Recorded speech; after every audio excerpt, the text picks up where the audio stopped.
Cameroon, Bandung, Africa, Bandung, to the world, Bandung. Your Bamenda man, your Ikuna man, your Ngi man, your Bakure man, and proudly so your Anglophone brother, Sénateur, c'est moi, donc Sa Majesté Sénateur Cletus Lunzi.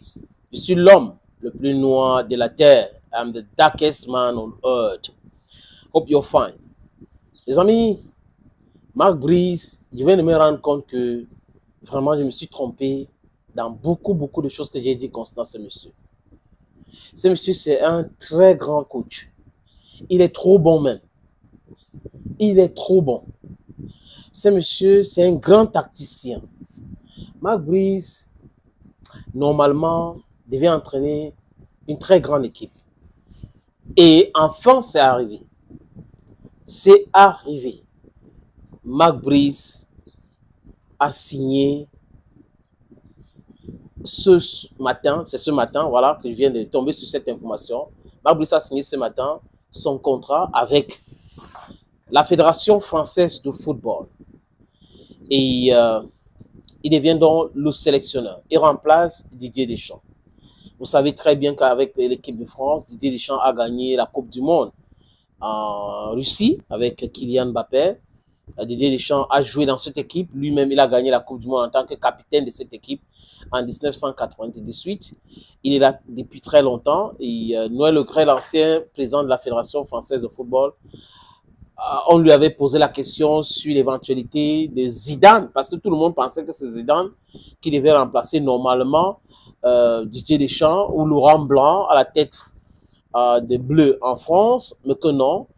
La fédération contrôlée aujourd'hui par M. Diallo a décidé plutôt d'aller en Belgique et trouver cet entraîneur qui est arrivé au Cameroun, incompris par beaucoup. C'est quelqu'un de caractère. Vous savez que c'est un policier, ancien policier, donc c'est quelqu'un de caractère qui est venu et il a voulu imposer son style.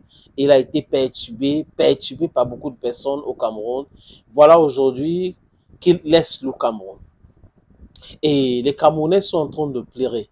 Beaucoup de Camerounais regrettent le départ de Marc Brice. C'est quand même terrible, les amis. Les Lions indomptables du Cameroun sont en train de jouer les matchs qualificatifs pour le Mondial 2026 qui aura lieu aux États-Unis d'Amérique, au Canada et au Mexique. Et les Lions avaient besoin quand même de la sérénité. Hein? Le changement de sélectionneur en plan éliminatoire, ce n'est pas une bonne chose. Ce n'est pas du tout une bonne chose. Comment est-ce qu'on a pu... Il fallait lui proposer gros, les amis. Il fallait lui proposer quelque chose. Il ne fallait pas accepter que cela nous arrive. C'est quand même un drame. Hein, les amis? Je suis sûr qu'il y a beaucoup de personnes qui ont commencé à dire que hey, sénateur perdu. Dieu, Sa Majesté. Qu'est-ce qui lui arrive? C'était on commençait à dire que c'est sûr qu'on a donné l'argent. On lui a donné l'argent parce que ce monsieur n'est pas comme ça. C'est lui qui parle bien de Marc Brice comme ça. Jusqu'à il dit qu'on regrette, on pleure. Qui pleure? Hein? Qui est en train de pleurer? Je regarde, pleurer par rapport à quoi? Il était qui pour nous? Nous sommes, les amis, le 1er avril. Comprenez très bien, nous sommes le 1er avril. Donc, c'est un gros poisson d'avril comme ça. C'est une façon à moi de me moquer de ceux qui véhiculent ces informations-là. Vous savez que à chaque fois que Marc Brice est en difficulté et que la fédération veut faire une sortie pour pouvoir le renvoyer au ministère, on nous sort des histoires. Rappelez-vous comme si c'était hier le dossier du Nigeria. Oh, Marc Brice ira au Nigeria et les gars choisissent uniquement les pays où il n'y a pas de sélectionneur, on vient de licencier le sélectionneur. Et là, Marc Brice va entrer là-dedans. Donc, une façon de dire, oh, son agent travaille. Et je vous dis encore, les amis, l'agent de Marc Brice n'est pas très loin de toutes ces rumeurs-là. Il n'est pas très loin de toutes ces rumeurs. Et les gens qui profitent au niveau du ministère et à la présidente de la République du Cameroun, qui profitent du travail de Marc Brice, des salaires, l'agent qu'on sort, aussi ont peur que le 11 et le 12 de ce mois, parce que nous sommes déjà en avril, quelque chose va se passer. Il y aura des annonces, il y aura des trucs et tout ça là. Mais tenez-vous tranquille, les annonces peuvent être l'exclusion temporaire de Marc Brice. Les annonces peuvent être l'exclusion temporaire de certains joueurs à l'équipe nationale du Cameroun, parce qu'il faut le faire.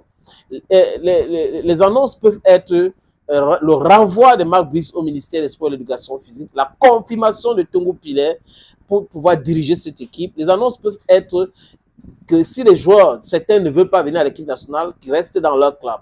Les annonces peuvent être comme ça. Donc, il y a beaucoup de choses. Et on a aussi le siège de la Fédération camerounaise de football qui est pas en construction. On est en train de faire des finitions.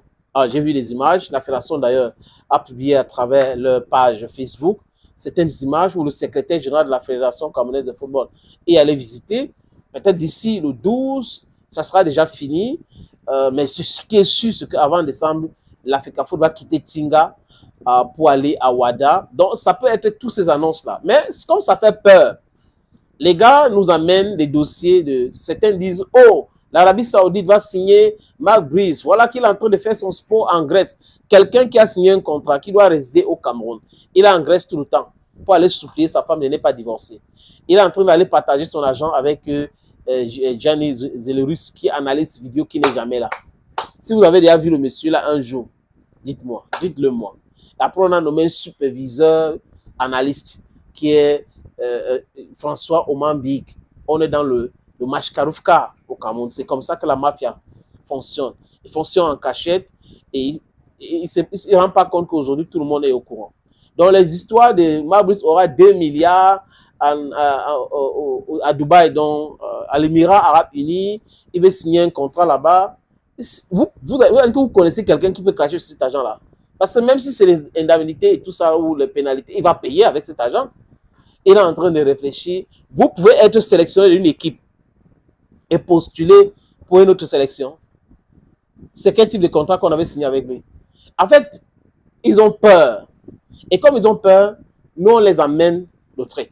Non, on ne va pas lui donner 2,5 milliards au niveau de Dubaï ou Abu Dhabi, et pas des Émirats Arabes Unis. On va lui donner plutôt 10 milliards par mois. C'est le pétrole là, non? Non. Il n'a jamais signé avec l'équipe de France. Jamais, jamais. La France ne peut pas se tromper à ce point d'aller prendre un incompétent comme Marc Brice. Jamais de la vie. Ce monsieur était en Arabie Saoudite, il avait été chassé là-bas pour incompétence. Il n'est pas compétent. Même à l'équipe nationale du Cameroun, vous voyez que c'est Joachim Mununga qui pense à la place de Marc Brice. Marc Brice a les adjoints, il ne veut pas discuter avec ses adjoints. Il va aller discuter avec Joachim Mununga parce que lui ne connaît rien. Il est d'une faiblesse tactique notoire. J'utilise encore le mot là, notoire. Thank you, friends. No, Marc Brice did not sign any contract with the French national team. This was just an April Fool. Thank you again, and bye-bye for now. Cameroon, Bandung, Africa.